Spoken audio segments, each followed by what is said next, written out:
Hi friends, welcome to one room Telugu. Friends, మనకి March 2 నుండి అయితే ఆర్పిఎఫ్ కానిస్టేబుల్ ఎగ్జామ్స్ అయితే స్టార్ట్ అవబోతున్నాయి కదా. సో అందరూ కూడా బాగా ప్రిపేర్ అవుతున్నారని నేను అనుకుంటున్నాను. సో నేను కూడా వీడియోస్ చేయకపోవడానికి రీజన్ కూడా అదే, నేను కూడా ప్రిపేర్ అవుతున్నాను. సో ఈ వీడియో చేయడానికి రీజన్ ఏంటి అంటే, కరెంట్ అఫైర్స్ కోసం అయితే ఏ బుక్ చదవాలి, ఎలా చదవాలని ఎగ్జామ్ దగ్గరకు వచ్చేసినా కూడా ఇంకా చాలామంది అయితే అడుగుతున్నారు. సో ఈ వీడియోలో అయితే దానికోసం మాట్లాడదామని అయితే ఈ వీడియో చేయడం జరిగింది. యాక్చువల్గా కరెంట్ అఫైర్స్ అనేవి మనం ఎప్పుడు కూడా మన ప్రిపరేషన్లో భాగంగా చేసుకుని డైలీ కూడా ప్రిపేర్ అవుతూ ఉండాలి.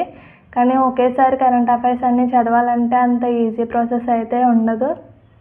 సో అయినా కానీ ఇలా చెప్తున్నా కానీ చాలామంది ఇంకా అడుగుతున్నారు, ఏదైనా బుక్ అయినా చెప్పక్క అని చెప్పేసి అడుగుతున్నారు. సో అందుకే ఈ వీడియోలో అయితే ఒక బుక్ కోసం అయితే నేను చెప్దామని అనుకుంటున్నాను.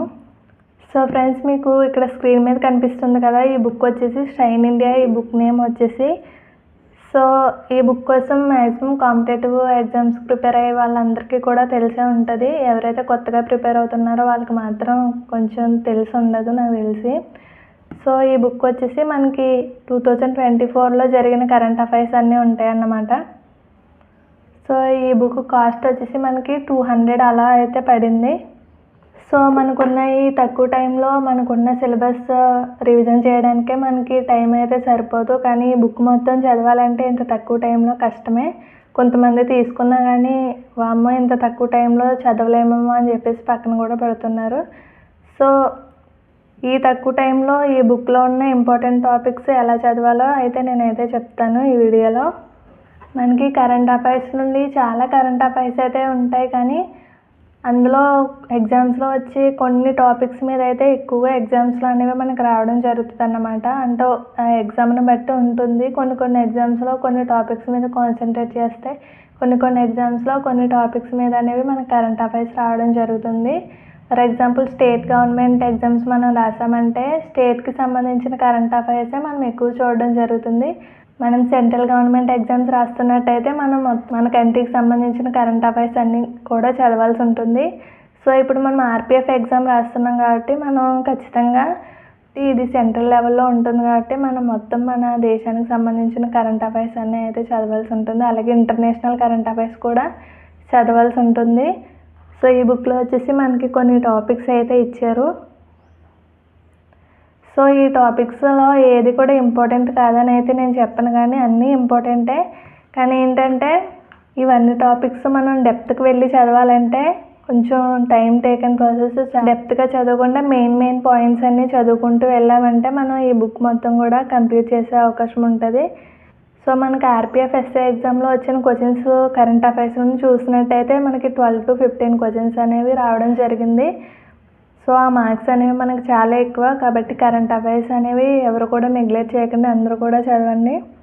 సో ఈ బుక్లో టాపిక్స్ అనేవి మనం చూస్తున్నట్టయితే అవార్డులు పురస్కారాలు అని చెప్పేసి ఫస్ట్ టాపిక్ వచ్చేసి ఉంది. సో ఇందులో మన జాతీయ అవార్డ్స్ అలాగే ఇంటర్నేషనల్కి సంబంధించిన కొన్ని అవార్డ్స్ కోసం కూడా అయితే ఉంది. సో ఈ అవార్డ్స్ అనేవి మనకి కరెంట్ అఫైర్స్లో ఖచ్చితంగా కూడా మనకి వచ్చే అవకాశం ఉంటుంది. అయితే పురస్కారాలు ఉన్నవి ఇవి చాలా ఇంపార్టెంట్ మనకి. అలాగే ఆస్కార్ అవార్డులు కూడా ఇంపార్టెంట్. ఆ స్పోర్ట్స్కి సంబంధించి మనకి ఆర్పిఎఫ్ ఎగ్జామ్లో అయితే ఎక్కువ క్వశ్చన్స్ అయితే రావడం జరుగుతుంది. అలాగే మనకి సైన్స్ అండ్ టెక్నాలజీకి వచ్చేసి మనకి రీసెంట్గా ఏవైతే శాటిలైట్స్ లాంచ్ చేశారో ఇలాంటివి గట్రా ఉంటాయి కదా, వాటి కోసం అయితే చదువుకోండి. జస్ట్ వాటి నేమ్స్ దానికి ఉద్దేశం ఏంటి ఇలా మాత్రం చదువుకోండి, అంతేకాని అది ఎందుకు వర్క్ చేస్తుంది అలా చాలా మ్యాటర్ అయితే ఉంటుంది మనకి. సో అదంతా అయితే అవసరం లేదు. చదవాలని అనుకుంటే మన అవగాహన కోసమే అయితే చదవాలి తప్పితే ఎగ్జామ్ పాయింట్ ఆఫ్ వ్యూలో అయితే మనకి ఇప్పుడు లాంచ్ చేశారు ఇలాంటి విషయాలు చదివితే అయితే సరిపోతుంది. ఇంకా సూచికలు, నివేదిక అంటే ఇండెక్సెస్ ఉంటాయి కదా అవి. ఈ ఇండెక్స్ అనేది ఎవరు రిలీజ్ చేశారు, అలాగే ఫస్ట్ ప్లేస్లో ఎవరున్నారు, లాస్ట్ ప్లేస్లో ఎవరున్నారు, అలాగే మన ఇండియా ప్లేస్ ఎంత ఉంది, ఇలా వరకు చదివితే సరిపోతుంది. నెక్స్ట్ వచ్చేసి సదస్సులు సమావేశాలు కూడా అంతే. మనకి ఇంటర్నేషనల్కి సంబంధించిన చాలా సదస్సులు అయితే జరుగుతూ ఉంటాయి కదా, G20, G7 అలాగే బ్రిక్స్ ఇలా ఉంటాయి కదా, ఇవైతే చాలా ఇంపార్టెంట్. వీటి నుండి కూడా మనకి ఖచ్చితంగా కరెంట్ అఫైర్స్ నుండి క్వశ్చన్ అయితే రావడానికి అవకాశం ఉంటుంది. ఎన్నవ సదస్సు, ఎక్కడ జరిగాయి, ఎవరు అధ్యక్షత వహించారు, అలాగే ఫర్ ఎగ్జాంపుల్ G20 ఉంది కదా, so group of 20 countries G20 అంటే. సో ఇందులో మన దేశం అనేది సభ్యత్వం ఉందా, మన దేశానికి సభ్యత్వం ఉందా లేదా, ఇలాంటి విషయాలు కూడా కొంచెం కాన్సన్ట్రేషన్ చేసి చూడాలి. నెక్స్ట్ వచ్చేసి మనకి ముఖ్యమైన జాతీయ వర్తమానాంశాలు అని చెప్పేసి ఉంది. సో ఇదంతా కూడా మనకి మన దేశానికి సంబంధించిన విషయాలు అయితే ఉంటాయి. ఇందులో మెయిన్ ఏంటంటే మనకి మన ప్రధానమంత్రి, అలాగే మన దేశానికి సంబంధించిన రాష్ట్రపతి, గవర్నర్, వీళ్ళు ఏమైనా కొత్తగా ప్రాజెక్ట్స్ ఏమన్నా స్టార్ట్ చేశారా, ఆ ప్రాజెక్ట్ నేమ్ ఏంటి, ఆ ప్రాజెక్ట్ ఎందుకోసం, అలాగే ఆ ప్రాజెక్ట్ని ఎక్కడ స్టార్ట్ చేశారు, ఇలాంటి విషయాలు అయితే మనకి ఎగ్జామ్స్లో అడగడానికి అవకాశం ఉంటుంది.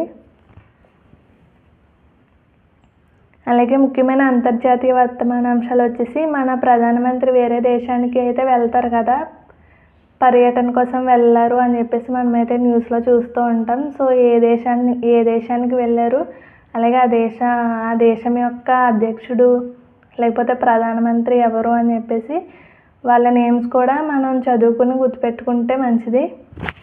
సో నెక్స్ట్ మనకు వచ్చేసి మన దేశంలో ఏ ప్లేస్లో ఏం జరుగుతుందో అవన్నీ కూడా మనం తెలుసుకోవడం అనేది చాలా ఇంపార్టెంట్. అంటే ఒక్కొక్క రాష్ట్రంలో కొత్త స్కీమ్స్ అనేవి స్టార్ట్ చేస్తూ ఉంటారు.